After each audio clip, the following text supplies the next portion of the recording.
Friends, आइए आज हम बात करते हैं कॉन्स्टिट्यूशन से रिलेटेड इंपॉर्टेंट टॉपिक की। देखिए, आज हम बात करेंगे राज्य न्यायपालिका यानी उच्च न्यायालय हाई कोर्ट से रिलेटेड इंपॉर्टेंट टॉपिक की। देखिए, आर्टिकल 214 से लेकर 237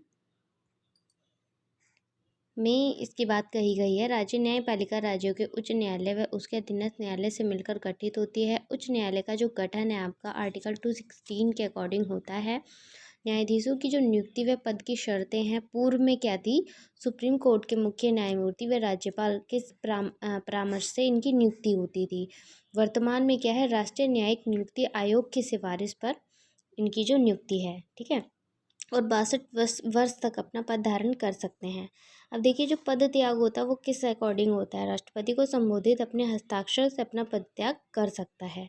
और एक महाभियोग प्रक्रिया होती है, जैसा कि सुप्रीम कोर्ट वाला जो मैं चैप्टर करवाया था उसमें भी मैंने बताया था। उसी बिहाफ पे बिल्कुल उसी तरीके से जो लोकसभा सॉरी 1/3 सदस्यों के सहमति के अनुसार, मतलब जो होगा महाभियोग की प्रक्रिया के द्वारा भी पदत्याग किया जाएगा। कार्यकारी मुख्य न्यायमूर्ति में क्या है?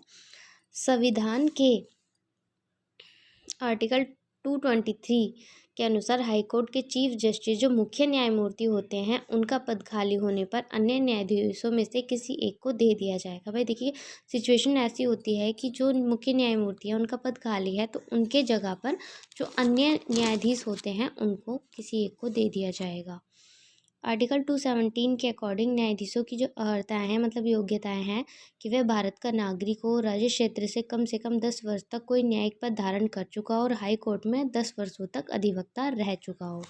न्यायाधीशों के जो वेतन हैं वो आर्टिकल 221 के अकॉर्डिंग दिए गए हैं। जजेस के वेतन, मुख्य न्यायमूर्ति जो हैं उनका जो वेतन है वो 90,000 पर मंथ है और अन्य जजेस का 80,000 पर मंथ। न्यायाधीशों का जो स्थानांतरण होता है, ट्रांसफ़र होता है, जो पूर्व की स्थिति थी आर्टिकल 222(1) के अकॉर्डिंग जो राष्ट्रपति के द्वारा की जाती थी, ठीक है।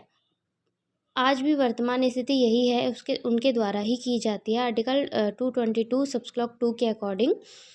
पर उसमें क्या है? कंपनसेशन और अलाउंस भी दिए जाते हैं, जो भत्ते होते हैं, ठीक है।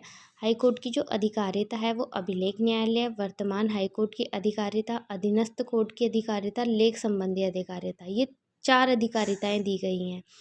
वर्तमान हाई कोर्ट की अधिकारिता आर्टिकल 225 के तहत, अधीनस्थ कोर्ट की जो अधिकारिता आर्टिकल 227 के तहत, लेख संबंधी यानी रिटों का से रिलेटेड जो है आर्टिकल 226 के तहत, और अंतरिम जो आदेश देने की शक्ति है हाई कोर्ट की, वो भी आपकी किसके अकॉर्डिंग है? 226 के तहत।